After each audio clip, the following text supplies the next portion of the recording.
ನಮಸ್ಕಾರ. ದಯಮಾಡಿ ಅಣ್ಣ ಅಣ್ಣ ಅಣ್ಣ ವೀರಣ್ಣ ಇರೋಣ ಇರೋಣ ಇರೋಣ ಇರೋಣ ಒಂದು ನಿಮಿಷ ಇರೋಣ. ನೋಡಿ, ನೀವು ಬಂದಿದ್ರ, ಖುಷಿ ಬಂದಿದ್ರ, ದೊಡ್ಡವರು ದೇವ್ರ ಸಮಾನ ಆದಂತವ್ರು ಗುರುಜಿಗಳು ಮಾತಾಡ್ಬೇಕಾದ್ರೆ ದಯಮಾಡಿ 2 ನಿಮಿಷ ಕಾಲಾವಕಾಶ ಕೊಡ್ಬೇಕು.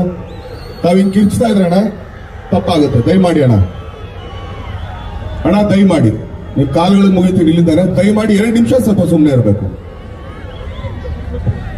ಅದೇ ಚುಂಚನಗಿರಿಯ ಜಗದ್ಗುರು ಮಹಾಸ್ವಾಮಿಗಳವರಲ್ಲಿ ಗೌರವ ಸಲ್ಲಿಸಿ, ಶೇಖರ್ ಸ್ವಾಮೀಜಿ ಅವರೇ,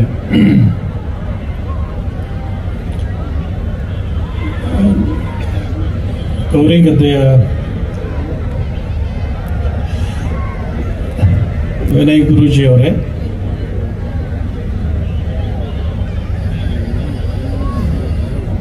ನಿಮ್ಮೆಲ್ಲರ ಪ್ರೀತಿಯ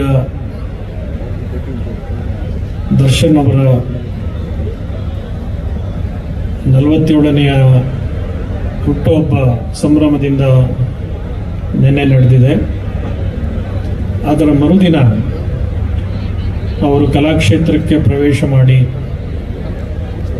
25 ವರ್ಷಗಳು ಆಗಿರುವುದರ ನೆನಪಿಗಾಗಿ ನಿಮ್ಮ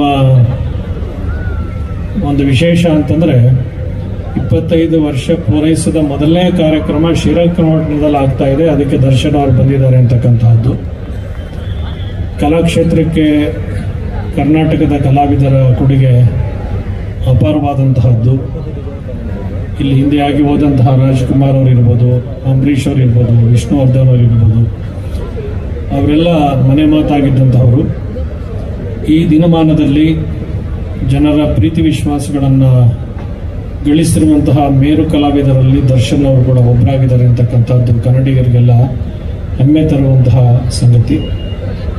ನಮಗೆ ಸಂತೋಷ ಅಂದರೆ ಅವರು ಮೈಸೂರಿನಲ್ಲೇ ಹುಟ್ಟು ಬೆಳೆದದ್ದು ಅಂತೇಳಿ. ಅವರ ಕಾರ್ಯಕ್ರಮ ಇವತ್ತು ಇಲ್ಲಿ ನಡೀತಾ ಇದೆ. ಹೀಗೆ